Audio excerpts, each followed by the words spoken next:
Do you love TV shows? We do too. Hello everyone, I'm Jeff. And I'm Anna, and we're the hosts of We Judge a Show by Its Pilot, a podcast hosted by us, a married couple with an endless love for TV. Whether you're searching for a new favorite series or ready to revisit an old classic, we're here to guide you through an infinite world of TV shows.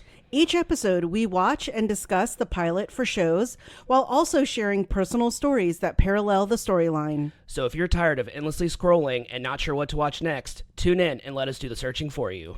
We Judge a Show by Its Pilot. New episodes every Tuesday and Friday, wherever you get your podcasts. Your new favorite show is just one click away.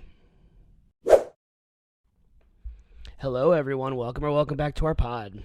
Hello, hi, what's up? Nothing much, just a Saturday, another Saturday where we're doing a little recording, got a little recording stint ahead of us because you got an extra little break from work travel, so we got some extra time to record, and we're getting all that done before you jump right back into traveling. Yeah, it kind of was about a week and a half. Yeah, it was kind of a happy ending to the week, but there it is.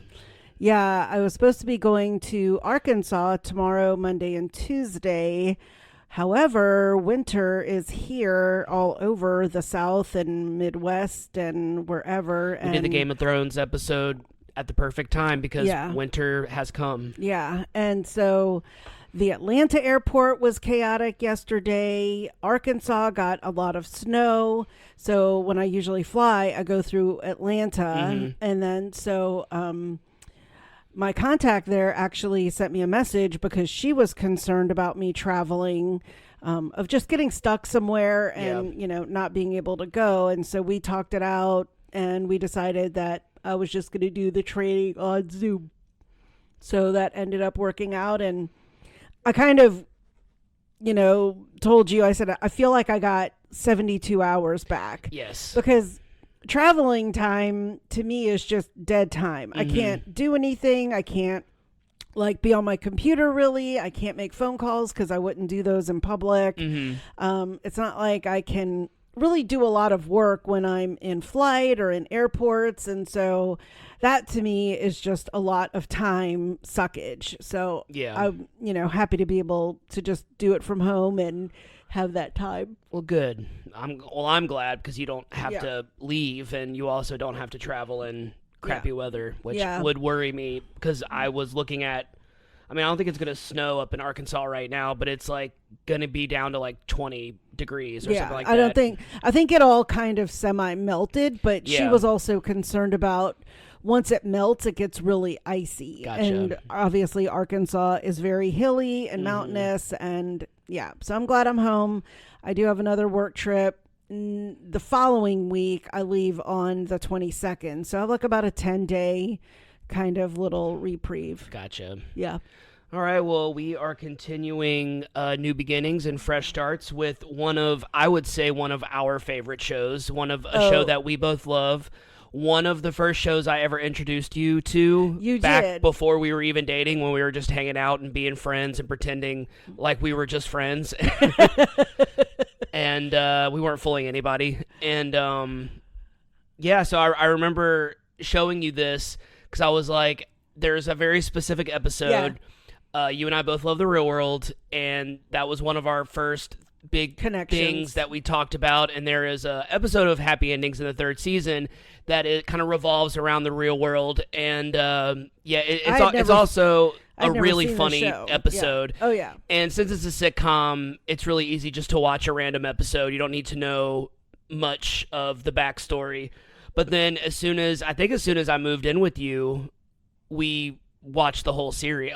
We started from the beginning. Finish, But this is one of my favorite shows, and I love it. And I'll talk about how I discovered it and all that once you do the episode and series. And I love it especially for holidays because they have so many holiday episodes. They have some of the best holiday episodes. Thanksgiving and Valentine's and Christmas, Halloween. I don't know if they have Halloween. Pop and Lock Santa. Oh, they do. Yeah, they have the Halloween where he's the baby. So yeah. Oh, that's such a good episode. Yeah. So I love it because if it's a holiday, I'll be like, oh, we'll put on this episode. And like you said, it's definitely a show that you can just randomly watch an episode.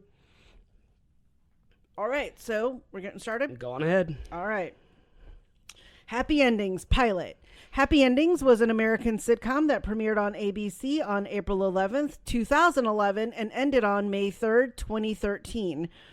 The series ran for 3 seasons and has a total of 57 episodes. The show was created by David Caspi, who also wrote the pilot, and it was directed by the Russo brothers. We've talked about the Russo brothers before, but just in case you missed it, they went on to direct Captain America Winter Soldier, Captain America Civil War, and the Avengers Infinity War and Endgame. Yeah, no big deal. Yeah. Just like the highest grossing Marvel movies of all time. The series follows the dysfunctional lives of 6 best friends in their late 20s and early 30s living in Chicago, trying to figure out what it means to be an adult.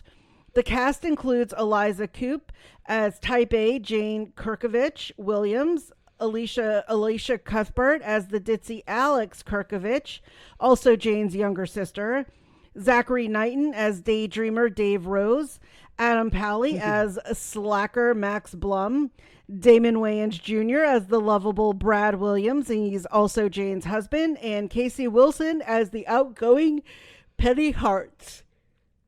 Unfortunately, upon Happy Endings' initial run, it was compared to shows like Friends and How I Met Your Mother, and that show was actually still airing and one of the most popular shows on TV at the time. And with the success of other current shows like New Girl and Big Bang Theory that also centered around a group of friends, Happy Endings didn't quite catch on. Due to low ratings and an erratic episode schedule, the series was canceled. Caspi and others at Sony TV tried to revive the series with the introduction to the streaming platforms like Amazon and Netflix, but were unsuccessful. Despite its short run, Happy Endings has gained quite a cult status and is beloved by fans still to this day. In July 2020, a special Zoom episode of Happy Endings was released to show what the characters are up to today. The event was organized to raise money for Color of Change and the World Central Kitchen, supporting the Black Lives Matter and COVID-19 relief. You can currently watch the entire series on Hulu. All right, so we talked about how you were introduced to the show. So this was I've talked about it in detail before, so I won't get back into it because we're going to have fun on this episode. Yes. We're not going to get heavy. But when I was going through my sad time in my life, there were a few shows that I kind of started watching during that era that they were comedies and they were just really funny, and they kind of I think Big Bang Theory, I talked about that. Like Big Bang Theory was one of them, the Sheldon smiling meme, that thing made me cry laugh. But it was I guess the show had already got canceled. I guess the show had already been canceled because they were playing reruns of it. I think it was on like a random channel like VH1 or something like that. It was like on a random channel. And I recognized Alicia Cuthbert, and I was just like, oh, I haven't seen her in something in a while. Girl Next Door is like one of my favorite movies. So was one of my favorite movies. I haven't seen it in a long time. And she had been on 24. Right. Yeah. And so I was like, oh, okay. And I recognized Eliza Coupe from Scrubs and Zachary Knighton from the Hitcher remake. So it was like I recognized a few people. And then, as soon as I looked at Damon Wayans Jr., I'm like, that's Damon Wayans' son. Yeah, it's hard to deny his parentage. I think I also just so happened the first episode I watched was the one where his dad came, and it was Damon Wayans. And I was like, oh, they look exactly the same. They sound exactly the same. So it was one of those things where I was like, oh, the show is so funny.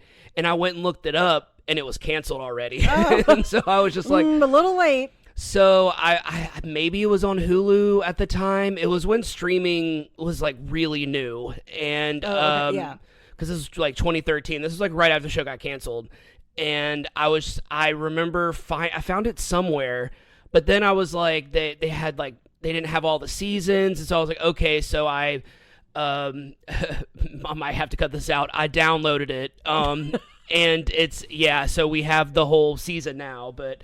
So it's just one of those shows that it always puts me in a good mood. It's one of those like go to sleep shows. You put it on and it's like a comfort show. You can put on this Thanksgiving episode and I am out. Oh, you're out. Yeah, by the time he's leaving to go get the clams. Mm-hmm. So, yeah. Yeah, so... I thought you said clams. I don't know, for clamping stuff. Yeah, so this is definitely one of those shows that I've introduced to so many people, and anytime I meet someone that like also watches Happy Endings, I'm like, okay, you get it. You know, it's like kind of one of those. You are a good person. It's like a cool test kind of thing. It's like, okay, you know stuff. So it's kind of interesting that I'm not trying to put other shows down. I'm not trying to like insult other shows because we all have our own different tastes, but it's I always get kind of frustrated when there are shows that I feel aren't as good, or they're a little bit more broad and formulaic. I'm not trying to be mean, but shows like Two Broke Girls or Last Man Standing that are just very like broad shows. Why those are the shows that last for season after season after seasons, but it's shows like Happy Endings that always get cut after a second or third season. Why do you think that is? I don't know, because like you said, there were so many shows. There was that kind were of an very oversaturation, much like it. Yeah, so, of like the friend group show. Yeah, I don't know, like just kind of on the surface of it. I think like I will just use the shows that you mentioned as example. Mm-hmm. Like you had The Big Bang Theory. Yeah. Kind of had its whole like nerdy scientist kind of. Mm-hmm. I will use this very loosely, edge to it. Yeah. I didn't watch Two Broke Girls, so I don't really know like what their thing was about, other than them being broke and trying to find jobs or something. I don't remember. They worked at a diner, and one had kind of been, Kat Dennings' character had been kind of like a hustler her whole life, and then the blonde girl, I forgot her name, she was like a rich girl that got cut off. Gotcha. And then there was How I Met Your Mother, which was just epic in and of itself. The New York edge, and the cast itself too was pretty massive and already super well known. Not that the ones that were in Happy Endings weren't well known. Allison Hannigan and Neil Patrick Harris, correct, were pretty big. It was a pretty big deal when that show came out. So right, and so you look at this cast, and they were pretty famous, but definitely I wouldn't put them on the level of Neil Patrick Harris or Allison Hannigan. They were kind of like, you knew their faces kind of thing. Like,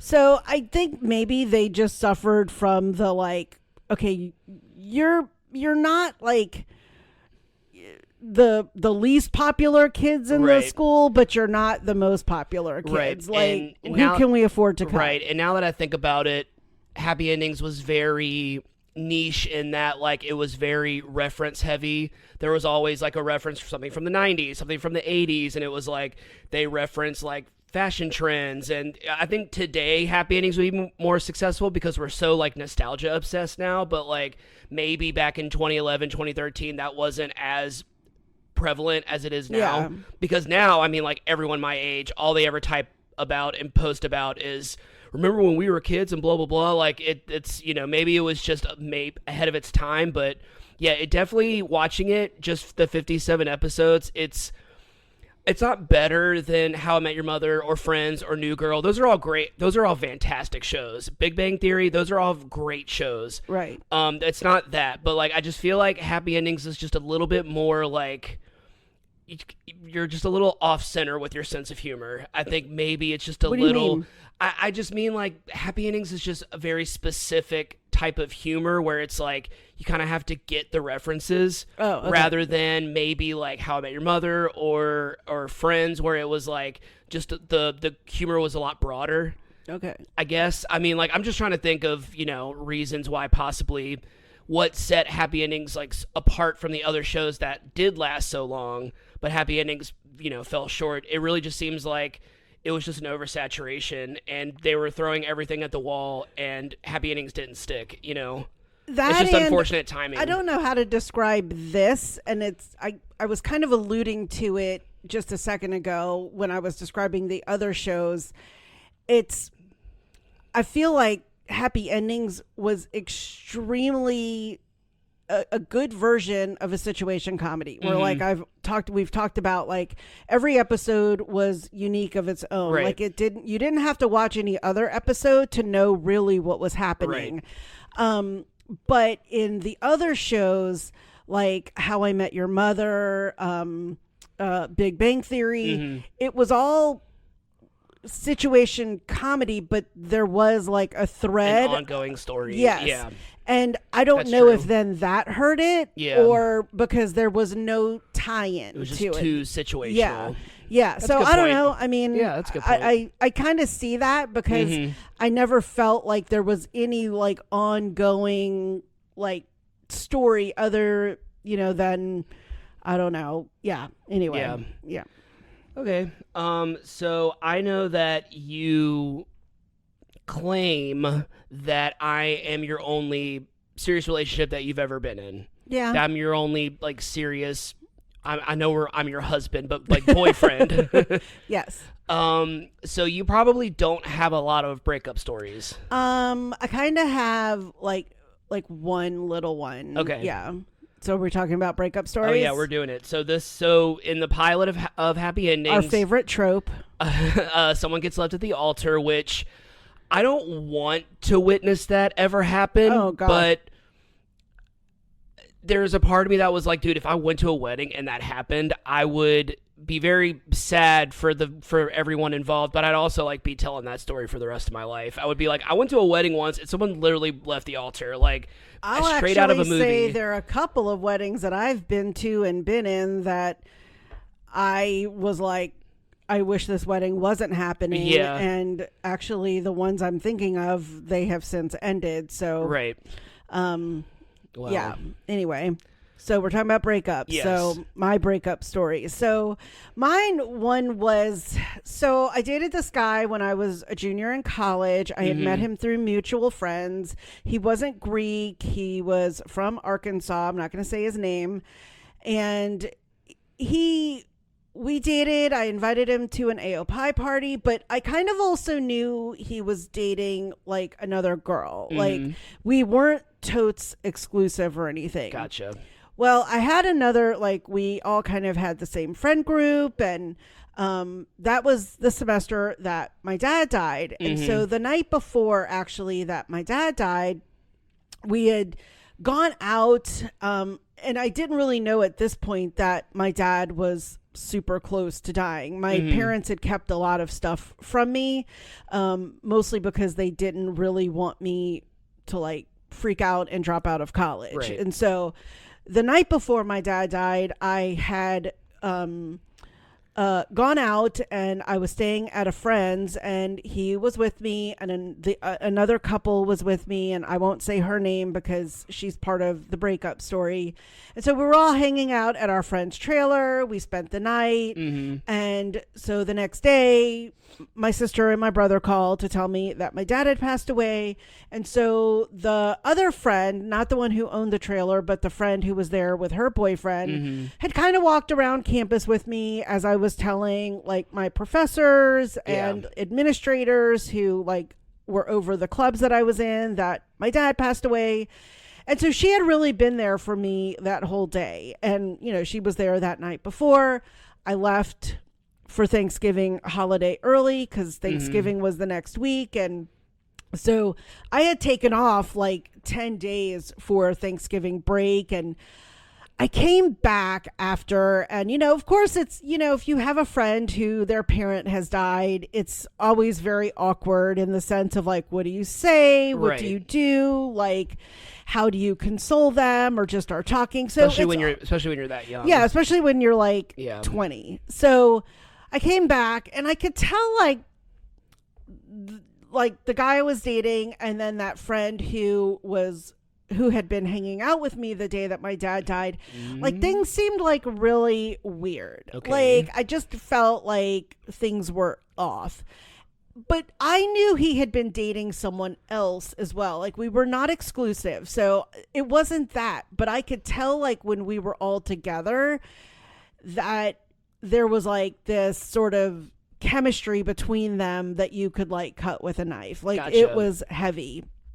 And so I just sort of point blank asked him. I was just like, is there something going on with you and her? And he was like, yeah, we hooked up when you left for your dad's funeral. And, you know, I actually completely appreciated his honesty, because I'm a big believer in, you don't want to be with me. I am not holding a gun to your head. Like, I am not going to be that person that is going to be like, please stay with me. I'm the person who's going to go, be free, loved you, liked you, whatever it is. Okay, so keep that story in mind. Okay. So it gets better over the years. So I was like, I'm out of the picture. Y'all go on, be merry, be happy. I wish nothing but the best for the two of you. Mm-hmm. No hard feelings to him, no hard feelings to her. We were just not going to be friends much longer than that day. And peace out. Okay, so they started dating. And in fact, they dated for quite a while we were still in college. She joined a sorority, not mine, but another one, and, you know, kind of started her own social circle and all of that.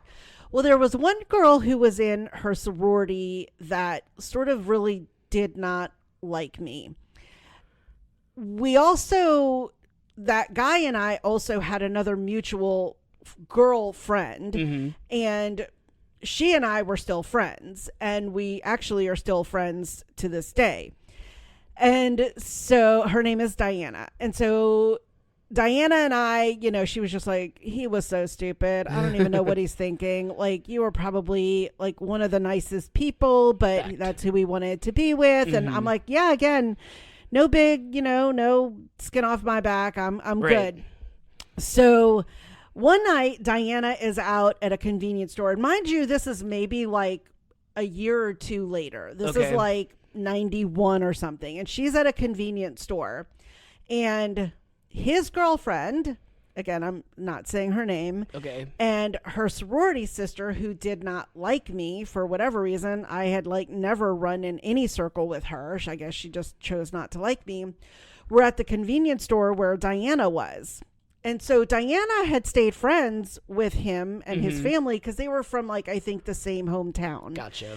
And so she's like, you know, he's my friend. There's never been anything romantic, you know, so like I'm just family friends with them. So Diana was in the convenience store, and sorority sister girl walks up to her and is like, I kid you not. She's like, my name is Anna Guerra, and if you do not stay away from so-and-so and so-and-so, she's like, I am going to kick your effing ass. And Diana's like, you do know that I know who Anna Guerra is, right?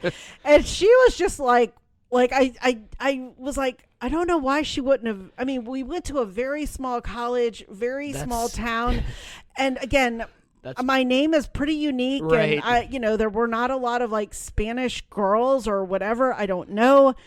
But Diana, I think, goes back to her apartment and calls me, and she's like, oh my God, I have got the best story to tell you ever. And so she told me this, and I was like, what a raging lunatic. Yeah. Because I'm going to tell you, like, I had never talked to him again. I mean, since that day I found out, I never spoke to either one of them again. Like, I didn't stalk them. I didn't send hate mail to them. I didn't crank call them.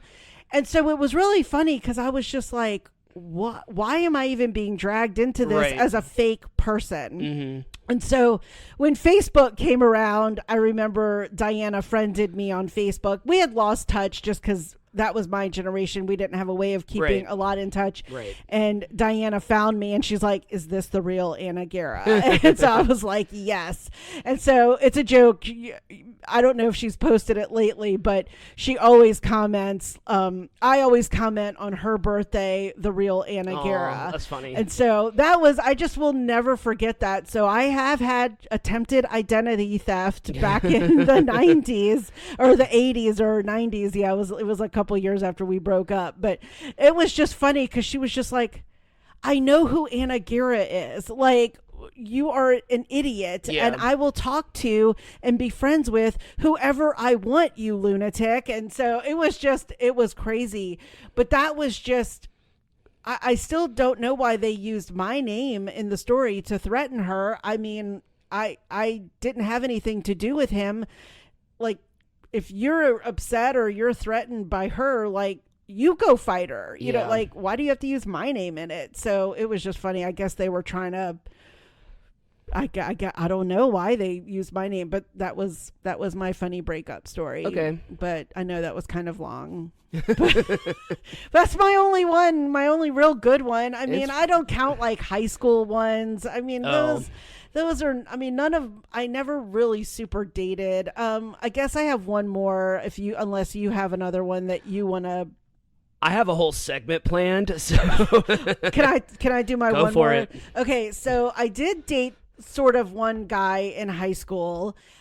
He was on the football team, and just the definite, like high school 3-month, dating romance. Well, in New Orleans, and I don't know if I've ever talked about this on the pod, in New Orleans on Sunday nights was like the dedication night where you would call up the DJ on the radio and dedicate songs to people. Yeah.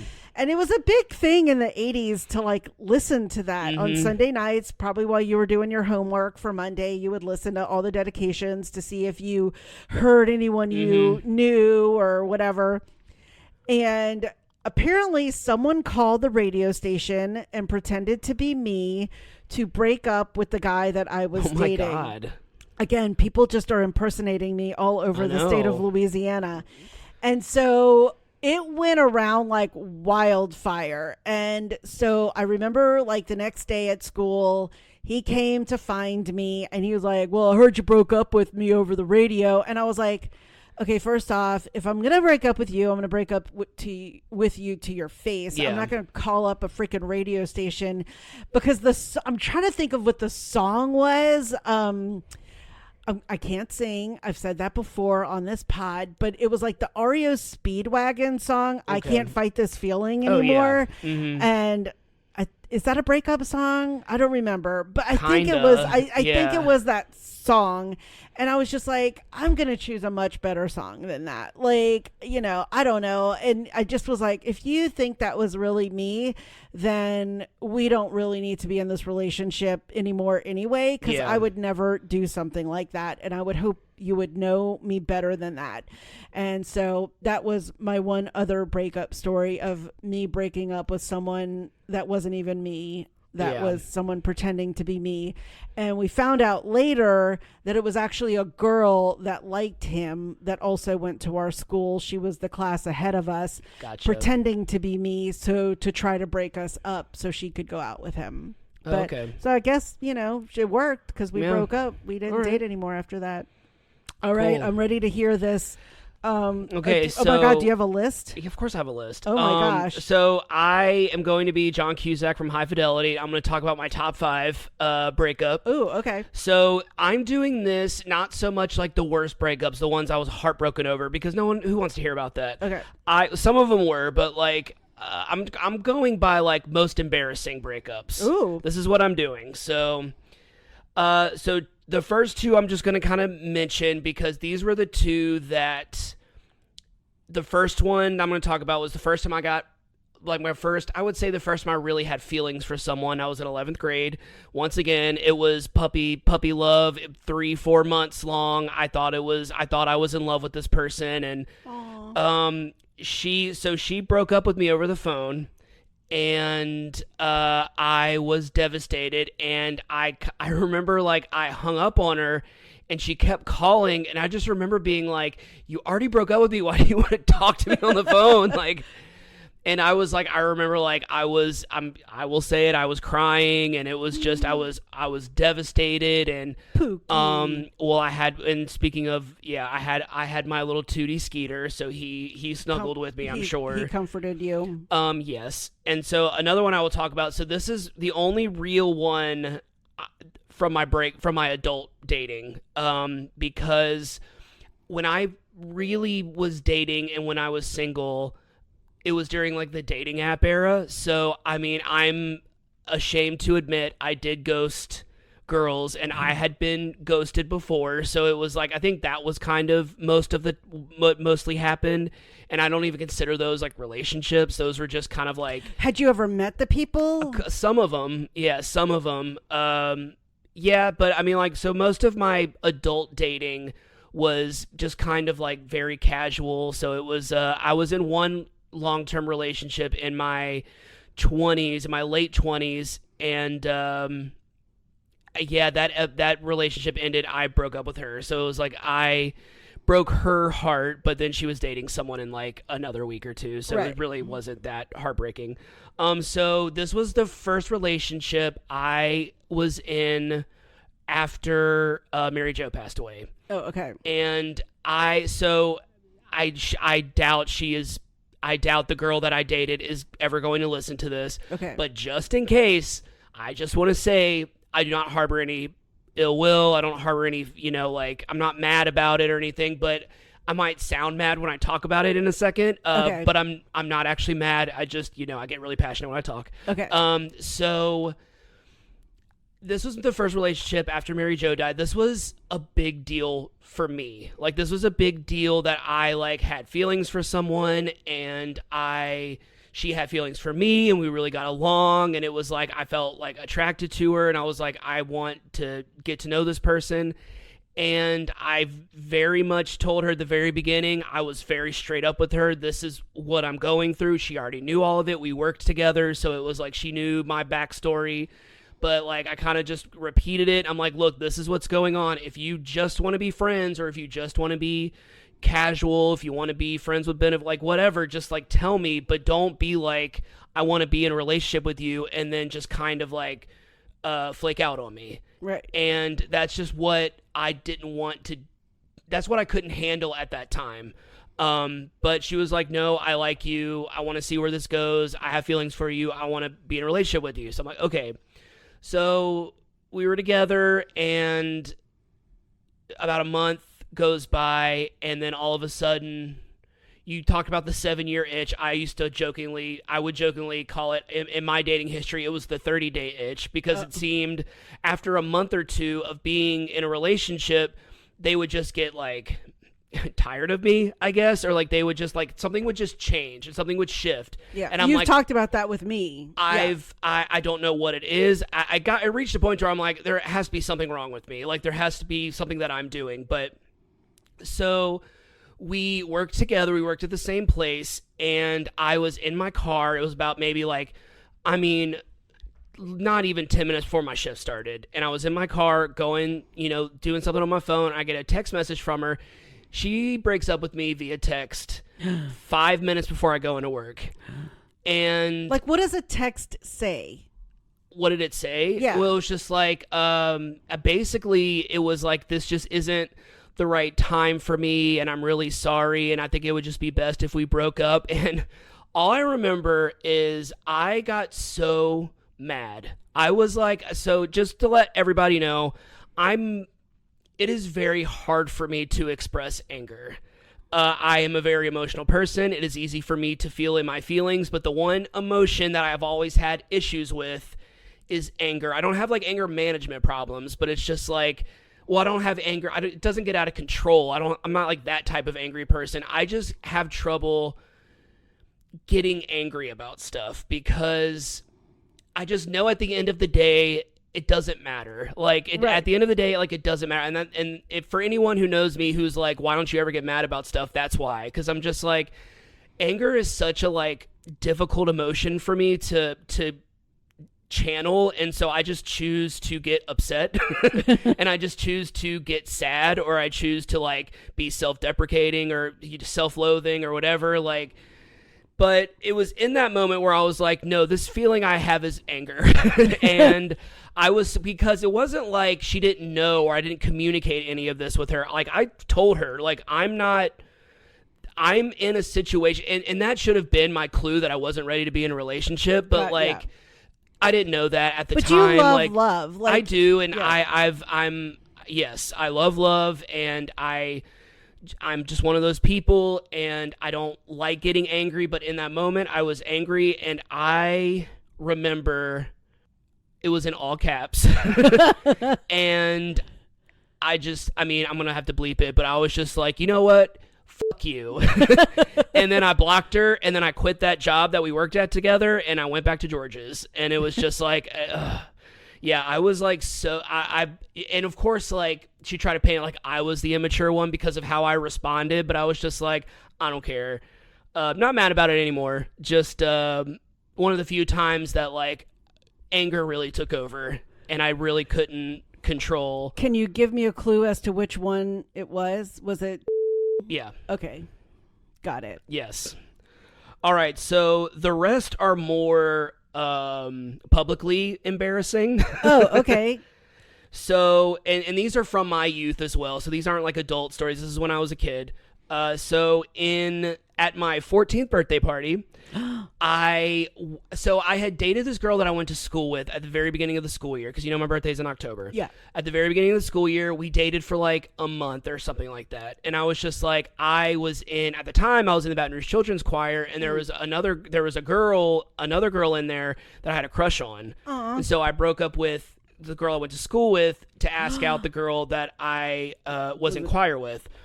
And she said yes, and we started dating. And I stayed friends with the girl that I was in school with because we were in the same friend group. So when I was handing out the invitations to my birthday party, I invited her, the girl from my school, obviously, because we were in the same friend group and I wasn't going to exclude her.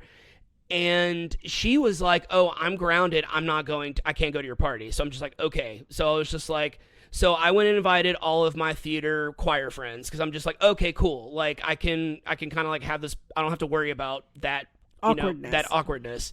So she shows up to my party anyway, and someone is like, yeah, she was like, oh, who are the other kids? She was asking like one of our friends, like, oh, who are these other kids? She's like, oh, those are Jeff's friends from like choir and theater, and that's Jeff's girlfriend, and like pointed at her.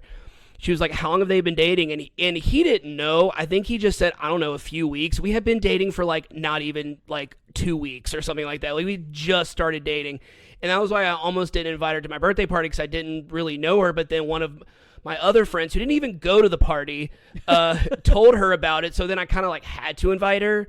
It was very 8th grade. This is very 8th grade. And, sounds like it.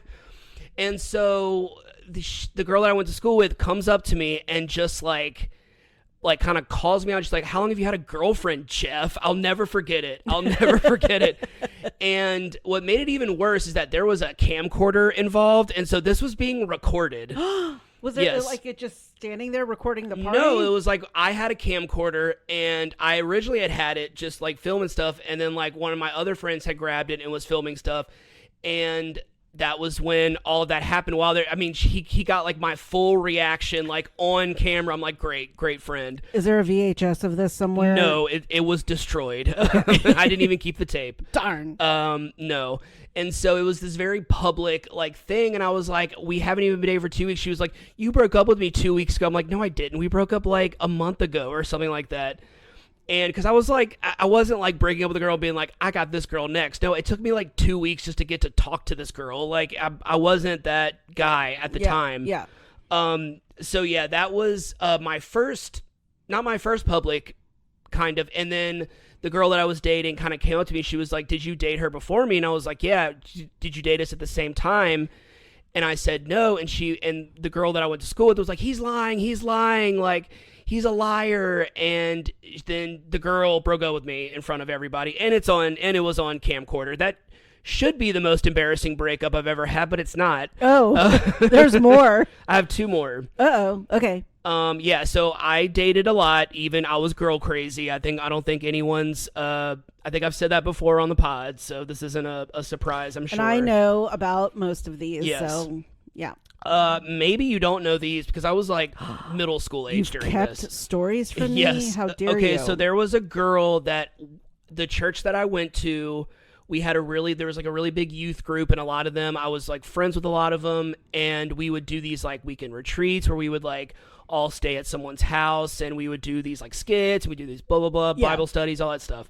And there was a girl that I really liked, and I was like almost positive that she liked me, because she was like calling me on the phone, and she was like wanting to talk to me, and she would like sit next to me during like Wednesday night like youth group. And so I'm just like, okay, I was like, I think she likes me. And then I asked one of my friends, I'm like, do you think? They're like, yeah, like she asks about you all the time, she asked me for your number, like she likes you, you know. So I'm like, okay. And so we had this weekend retreat. I'm like, oh, this is like, we're going to be on this retreat together, and I'm going to like get to know her, and we're going to start dating. And so we went to Celebration Station, and the one over on Airline to play some arcade games, I'm sure. I had written her a note because I was way too chicken to like actually ask a girl out. I wrote her a note asking her out, and then before we walked into Celebration Station, she walked up to me and she whispered in my ear, she said yes. So I was like, yes. I was like, the girl that I like, I actually like picked up the right signal. I didn't like misread anything. She's not saying I just want to be friends, because that's what happened to me a lot. I was always everyone's friend. No one really thought about me romantically until I hit puberty, because I was very short and very annoying, I'm sure. But you're cute though. So we're at the Celebration Station for like not even an hour, and then she comes up to me. She's like, "Can I talk to you for a second?" I'm like, "Yeah." And so she comes over to talk. I'm assuming she thought we were going to be talking in private, but like we're in the middle of the arcade at Celebration Station, so like this isn't in private. There was like a semicircle of people from church like in the youth group that were kind of like knew this was about to happen. Okay. Because I guess she told everyone that she said yes because she didn't know what else to say, and that I'm like, maybe she said yes to me, and then like maybe her friends like started like making fun of her. I don't know. Like, I don't know what happened. I still don't know what happened, but like she broke up with me like in front of all those people. And she was like, look, I really like you, but as a friend, and when you asked me out, I didn't know what to say. I felt really bad, but like, don't take it personally, but like, I just like you as a friend. And I'm just like, okay. And I was just like frozen. I was just like, so this all happened in the same like this happened. Event. This is on record my shortest relationship. This is less than an hour, maybe like 45, 50 minutes. So I don't know. Still to this day, she was calling me on the phone. She was sitting next to me. Like everyone was like, she likes you. And then I remember there were these two girls that like I was friends with. They were like a couple years. They were like 2 years older than me, and I had become friends with them, and they were like, you know, I was like their little brother. They were just like, I'm gonna kick her ass. Like she's like, I'm gonna kick her ass because she has been talking about you nonstop. We all thought she liked you. Even the older kids thought she liked you. Yeah. And so it was just like, I'm like, I don't know what happened. So I didn't make that sound as embarrassing as the one on camcorder, but that one felt more embarrassing. Maybe because I was like a little old. I was a little younger. Well, if everyone was looking in a semicircle and hearing the whole story, like the camcorder one should be the most embarrassing one, but like I technically didn't do anything wrong because I didn't cheat on anyone. I didn't date anyone at the same time. It was just the girl I went to school with was being very loud, and it was like the girl that from choir was like really kind of like soft spoken. So I think it like scared her maybe, but like, gotcha. Yeah. So then the final one, and this this happened to me in 6th grade. So this might be my first humiliating breakup. Okay. I was in 6th grade, and there was a girl that I really liked, and I didn't know this, but one of her friends liked me. One of her friends had a crush on me. Okay. So I'll make up names. Okay. So I was going to say that would have helped my other story. Yeah. So yeah. So I'm going to say I had a crush on, I had a crush on Diana. I had a crush on Diana, and her friend, let's just say her name's Chelsea. Okay. I'm just thinking of people that I know. Okay. Chelsea had a crush on me, and so I'm just like, I didn't know this. But I had a crush. You didn't know that Chelsea liked you in any way. Yeah, but I had a crush on Diana. Gotcha. But it was one of those like middle school, like everyone had a crush on this girl, so it was like it was like that 6th grade where you like really like this girl, but you don't know why you like this girl. Right. It's just because everyone else probably like just the girl who blossomed first. Like, probably. You know, I mean, like thinking back, like blonde hair, I blue don't remember. eyes. She looked more like my boo. Oh, okay. But yeah, so I liked her. So she was like writing me. We used to kind of sit next to each other in one of our classes, and we were friends. So it wasn't like she sent me a note. I'm like, what's this? She must be in love with me. But like she sent me a note, and she was like, do you have a crush on anyone? And I was just like, yeah, but I'm not telling you. Or I said something like that. She was like, well, I know someone who has a crush on you. And I'm like, oh, okay. And then I didn't, so I'll explain in a second. So she had sent me, it had, she was like, guess which one it is. And it was like a checkbox, and it had her name, one of her other friends' names, and Chelsea's name on there. So I checked off the friend that I'm not naming, the random friend. I think it was like someone that probably like sat next to us or something. Okay. I checked her first just to like make sure, because I was just like, it could be one of these two, but I wanted it to be Diana, so I didn't pick her first. So I was like, Gotcha. I can't handle that rejection like right out of the gate.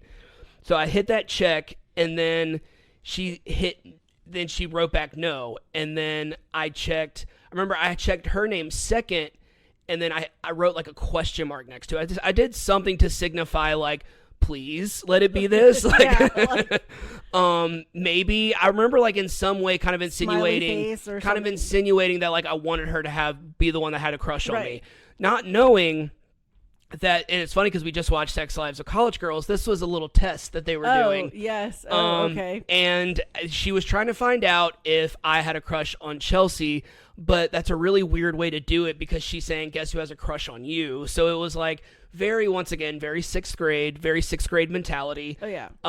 It makes sense when you're 12. But yeah, so she wrote back, and she was like, I think she wrote back yes with like a exclamation point. And she wanted to see Chelsea wanted to see if like I had a crush on Diana. Oh.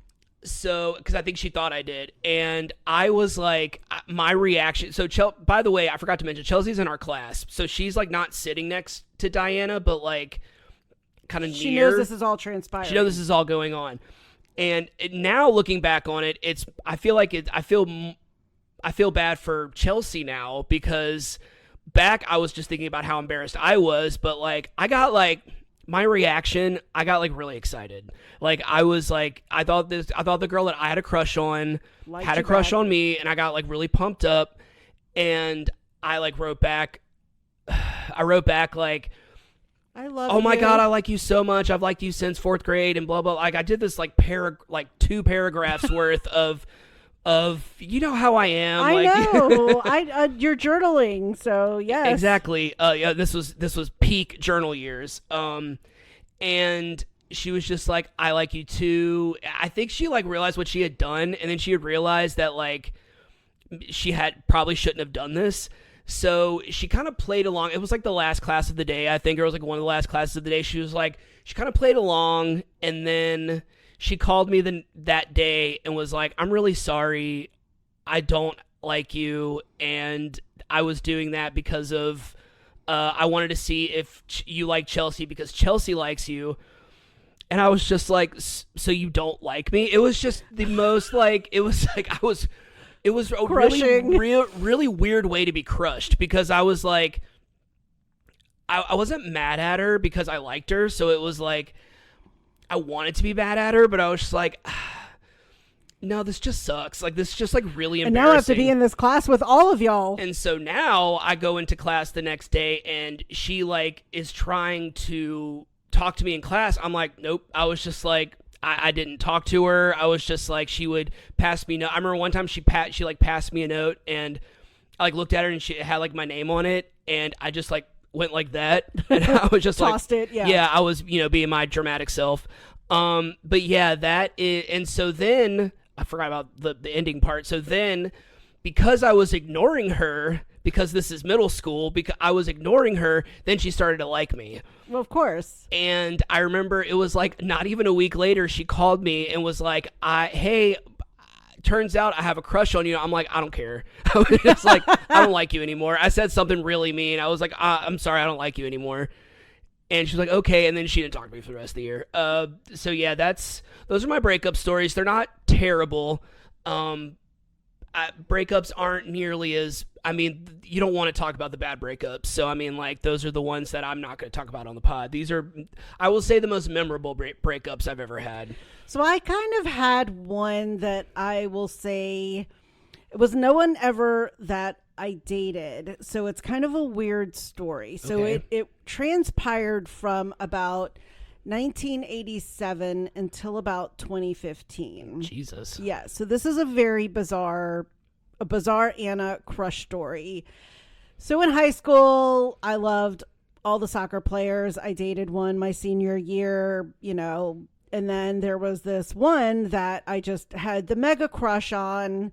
He lived on the West Bank. He was, I thought he was like super cute, but it was very unrequited. Never did anything about it. In fact, I don't know if I've ever talked about it, but one of my good friends, her name is Lisa, not my AO Pi Little, but my high school friend Lisa.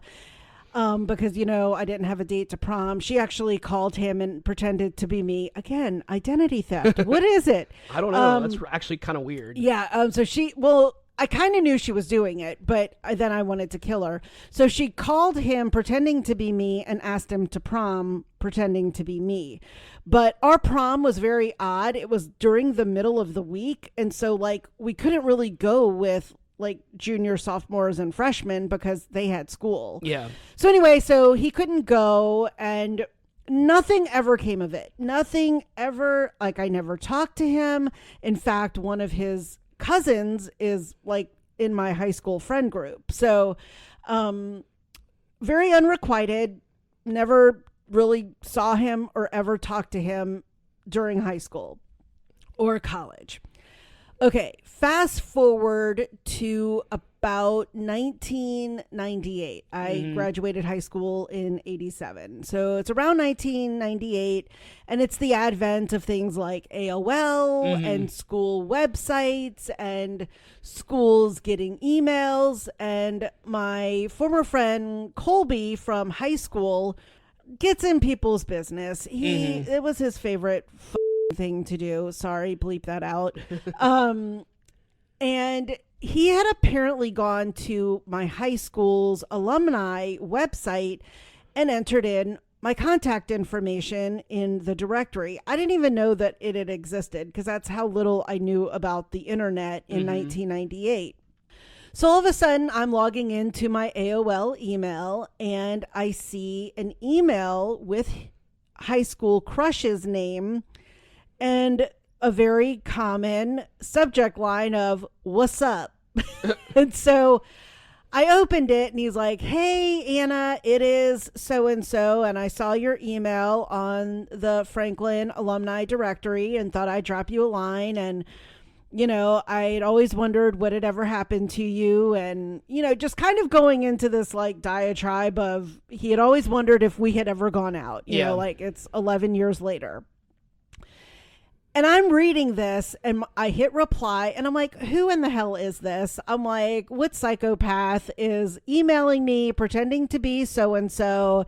I'm like, this isn't funny because, that was my high school kind of crush and I never did anything about it. Then he wrote back and was like, no, this is really him. This is me. And I was like, okay, I need to put you to a test. I'm like, what was your soccer number? And he's like, you knew my soccer number? I'm like, duh. And so I asked him all these questions, and I was like, oh my God, maybe this is him. Okay. So we went out once when I was in law school. He lives in Texas and he came to town and we went out once. Never again really saw him because right after law school, I moved to Seattle. So I moved back and my boss was then based in Dallas where he actually lives. And so I had just jokingly sent him an email and was like, hey, what's going on? I'm in Dallas. Maybe we can meet up for a drink or something. And well, he kind of never messaged me and we never met up. Then maybe about 6 months later, he had messaged me. I think we were maybe friends on Facebook by this point. And I think he saw that I was coming back to Dallas and he was like, oh my gosh, I totally regret not seeing you that time you were here. And I, wish I could have, met up with you. And he's like, why don't you come to town a day early? We can hang out. And I had actually planned to come early because I was going to stay with a friend of mine and I usually rent a car. And so I was like, okay. And he goes, plan anything you want to do. Here are some ideas. Pick 3 things to do. And so I picked a restaurant, I picked a wine tour and just a nice bar for us to go and sit and hang out at. And he ghosted me.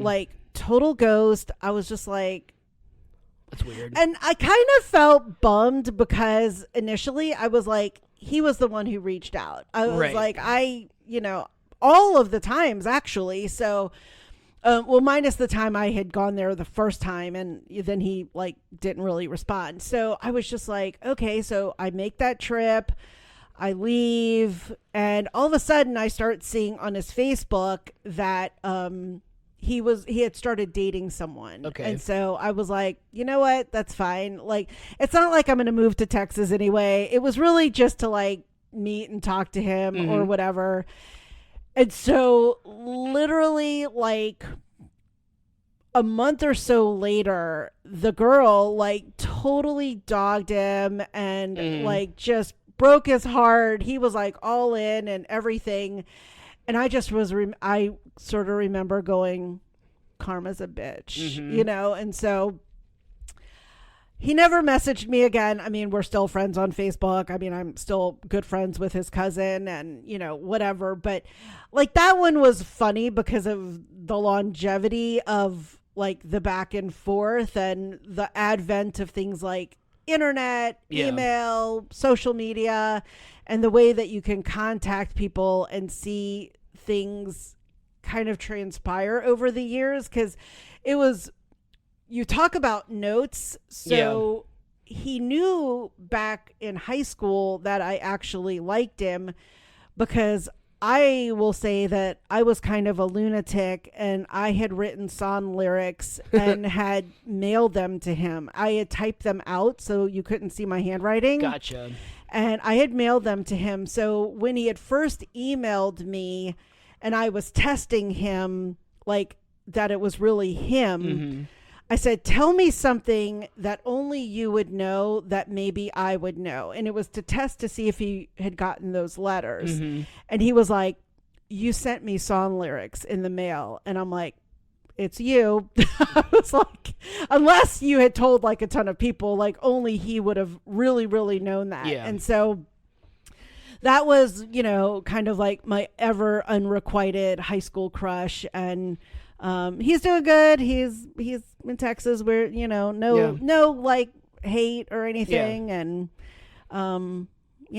so those are my stories. Your stories are good. Mine are kind of lame, but nothing exciting. All right, you want to get into the plot summary? Let's do it. We got another question, but we'll save it for another episode. Okay. Because we've been talking for almost an hour. Oh my gosh. Wow.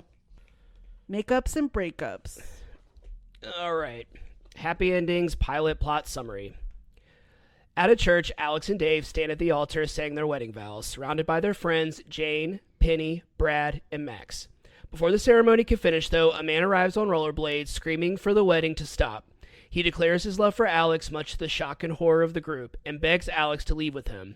Alex turns to Dave and apologizes, running away with the man, leaving Dave devastated. So that's where the original concept came from, according to Caspi, was that you always see like the bride run away with the guy at the end. You always focus on the bride and the guy, but like what happens to the groom? Like that whole concept. Yeah. Especially in those movies where like the groom isn't necessarily like a bad guy.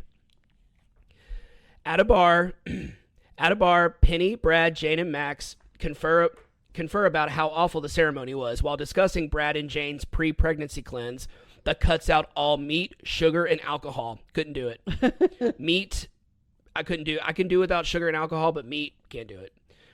Penny finally hears from Dave, who assures his friend that he is all good in the hood, worrying all four of them. Max sarcastically toasts the wedding as being the last time all six of them would be together, but Jane says she's sure that in a week all six of them will be back at the church laughing about the whole situation.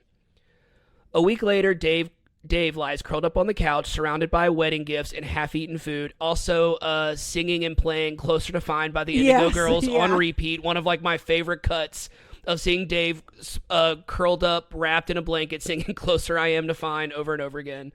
Very funny. It was cute. Penny, Jane, Max, and Brad enter and delicately ask how he's doing. He assures his friends he's fine, explaining what he's been up to in the past week, including inventing new drinks and eating the world's largest chocolate bride. His actions greatly concern the group, and they try to convince him to put on pants and come out with him to help him move on.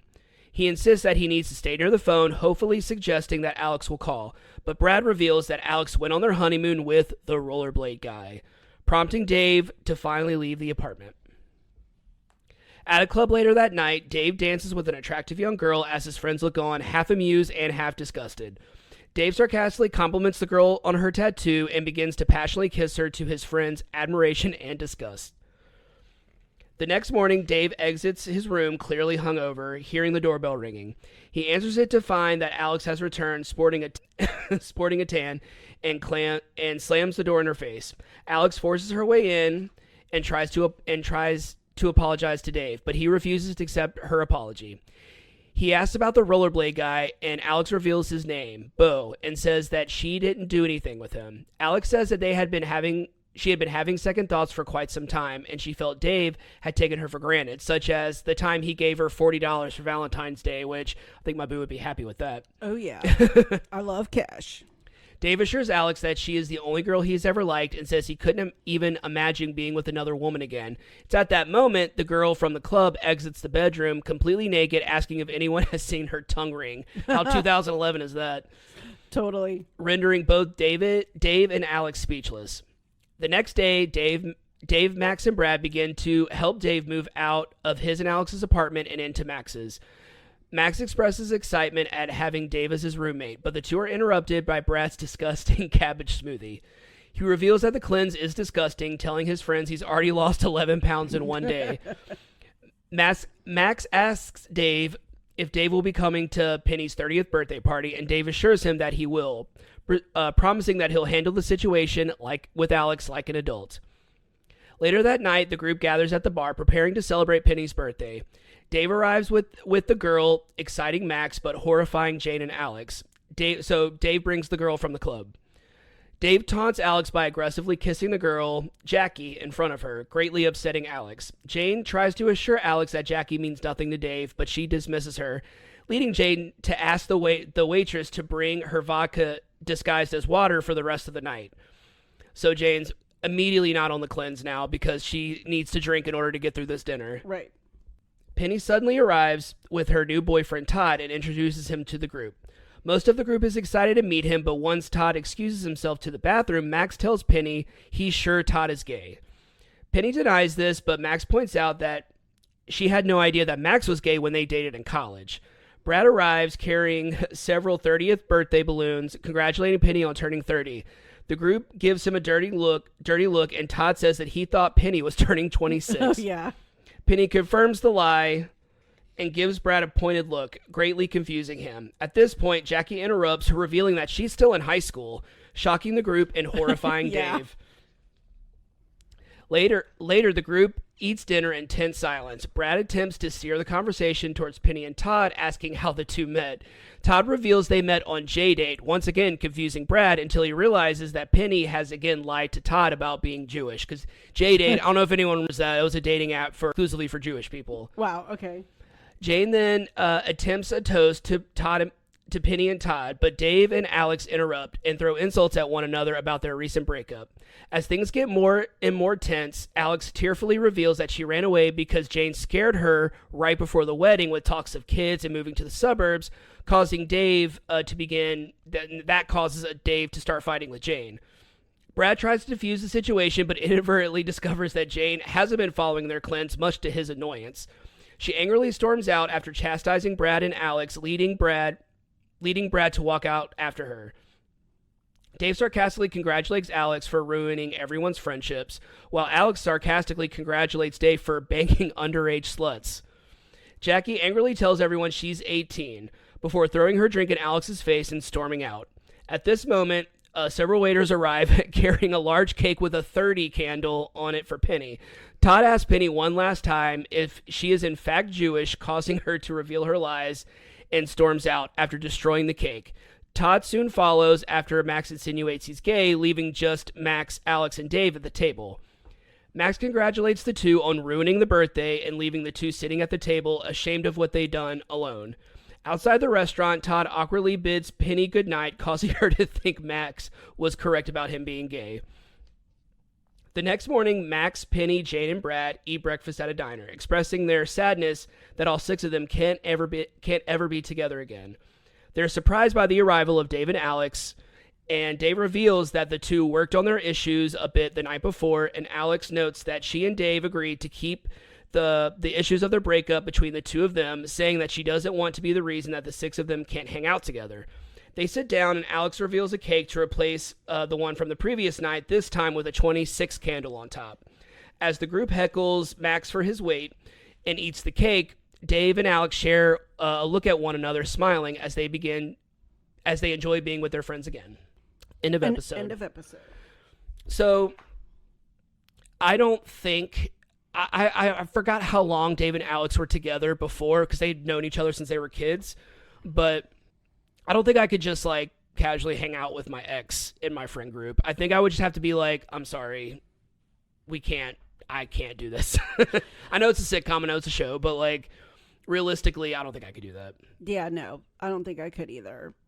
And I think that it's evident that, like, I know a lot of people, like, laugh or, like, look confusing at me that, like, I haven't really ever dated a lot. And I'm like, it's true, because, like, I feel like I'm still friends with most of the guys if I've ever had like one date, because there wasn't really anything bad between us. Gotcha. So I don't know how to explain that, but like none of them were ever long enough to develop like serious feelings. Whereas if we were no longer together, that I would dislike them a lot. So like, I mean, you know, most of the guys, if I went out with them once or twice, I mean, there was that initial like connection. There was maybe something that we had in common. It just wasn't enough to sustain a relationship, but we could remain friends. Gotcha. So there was never any bad blood. I mean, like I've said, I never talked to college guy ever again. I mean, sleeping with your sort of girlfriend that you're dating's really good friend while she's at her father's funeral, not a good look. Right. And I didn't need to be part of that relationship any longer. Guy I had a crush on in high school, we never like ever officially went out, so there's nothing for me to hate about him. Yeah. And high school guy, again, I've seen him at class reunions. He's kind of off the social media grid, but again, I think, we've always been friends. Yeah. Although at one of our reunions, he did talk about how he thought I broke his heart. And I'm like, oh my God, are we still talking about this? I was like, really? So it was kind of funny that he still was talking about like how I was like, no, I was like, oh my God, like, please stop. But anyway, I think if I saw any of the girls that I mentioned in the top 5 most whatever, and we acknowledged each other, I wouldn't have any of them. I wouldn't have any. I'd be like, hey, what's up? How you been? Yeah. I don't think there would be any really like ill will. So I mean, there are exes that I didn't mention that like I never want to see again. But those aren't any of none of the ones that I listed are I feel that way towards. So yeah, breakups happen and it sucks, but they happen. It's part of life. It's part of dating. It's how you figure out what you want and what you need. Exactly. And what you don't want. Exactly. I think that's what I learned the most. Are you ready to wrap this one up? Let's do it. All right, because I'm ready to make some chili and have some chili. It is chilly outside and it's perfect chili weather. Well, that about wraps up this episode of We Judge a Show by Its Pilot. Thanks for tuning in. If you haven't already, go ahead and follow us on whichever platform you're listening to this podcast on. That way you'll be notified every time we publish a new episode.